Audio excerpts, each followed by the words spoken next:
एक बाज की टुनटुनी के साथ दोस्ती हो जाती है। वो दोनों एक दूसरे से मोहब्बत करने लगते हैं और दोनों शादी भी करना चाहते हैं। बाज के बाबा आसमान पर उड़ रहे होते हैं कि अचानक उनकी नजर अपने बेटे बाज पर पड़ती है, जो कि चिड़िया के साथ बैठा होता है। बाज को ये देखकर बहुत ज्यादा गुस्सा आता है।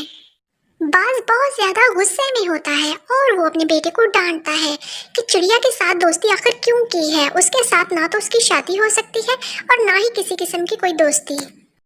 टुनटुनी से जुदा होने के बाद बाज बहुत ज्यादा बीमार हो जाता है और बीमारी की हालत में भी टुनटुनी टुनटुनी पुकारता है। बाज की माँ अपने बेटे की ये हालत देखकर बहुत ज्यादा रोने लगती है और बहुत ज्यादा घबरा भी जाती है। वो अगले ही दिन बाज के बाबा से बात करती है और कहती है, देखिए जी, मुझसे अपने बेटे की ये हालत देखी नहीं जाती। वो टुनटुनी के बगैर नहीं रह सकता। आप अपनी जिद छोड़ क्यों नहीं देते? अच्छा, तुम रोना तो बंद करो। कल मैं कालू कौवे के घर जाता हूँ और उससे उसकी बेटी टुनटुनी का रिश्ता अपने बेटे के लिए मांग लेता हूँ। बाज को अपनी अमीर होने पर बहुत ही ज्यादा गरूर होता है। वो अगले ही दिन कालू कौवे के घर जाता है। जरा देखो तो, एक मामूली सी चिड़िया के इश्क में पड़ गया मेरा नालायक बेटा भी। ओह, तो ये है कालू कौवे तुम्हारा घर। बहुत अच्छी तरकीब निकाली है अपनी गुर्बत दूर करने के लिए। अपनी बदचलन बेटी को रोक कर रखो। वो मेरे बेटे पर इश्क के डोरे डाल रही है। इस तरह तो अमीर नहीं हुआ जाता ना कालू कौवे साहब।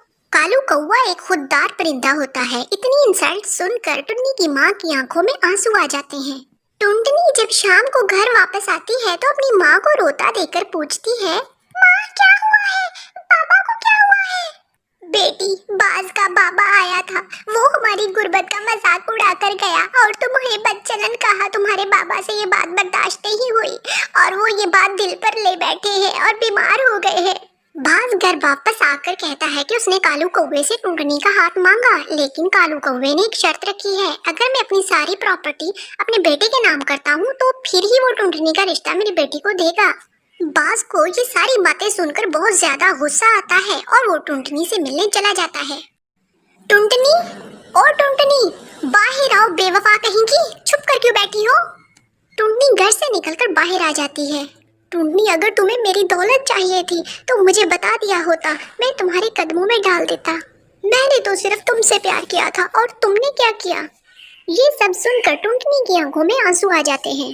तुम्हारे पापा ने क्या किया? मैंने भी तो सिर्फ तुमसे ही प्यार किया था ना। आज तुम्हारे पापा की वजह से मेरे पापा जिंदगी और मौत के दरमियान झूल रहे हैं। तुम्हारे पापा ने मुझे बदचलन कहा और मेरे पापा की गुर्बत का मजाक उड़ाया। ये सब बातें सुनकर बाज के पैरों तले से जमीन खिसक जाती है।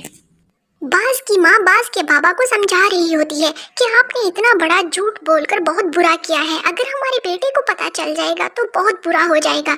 इतने में ही बाज भी आ जाता है। बाबा, मुझे आपसे ये उम्मीद नहीं थी। मैं अब आपके साथ नहीं रह सकता। मैं ये घर छोड़कर हमेशा हमेशा के लिए यहाँ से जा रहा हूँ। बाज को अपने किए पर बहुत ज्यादा शर्मिंदगी होती है और उसकी आंखों में आंसू आ जाते हैं। अगले ही दिन वो कालू कौवे के घर जाते हैं। कालू कौवे, मुझे माफ कर दो यार, बहुत बड़ी गलती हो गई। मैं गरूर में आ गया था। तुम तो दिल के बहुत बड़े हो ना और सयाने भी हो, तो चलो छोड़ो यार और टुनटुनी बेटी का हाथ मुझे दे दो।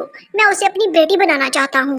इस तरह से टुनटुनी और बाज दोनों की शादी हो जाती है। इस शादी में टुनटुनी के पेरेंट्स और बाज के पेरेंट्स दोनों खुश होते हैं और खुशी खुशी ये शादी हो जाती है।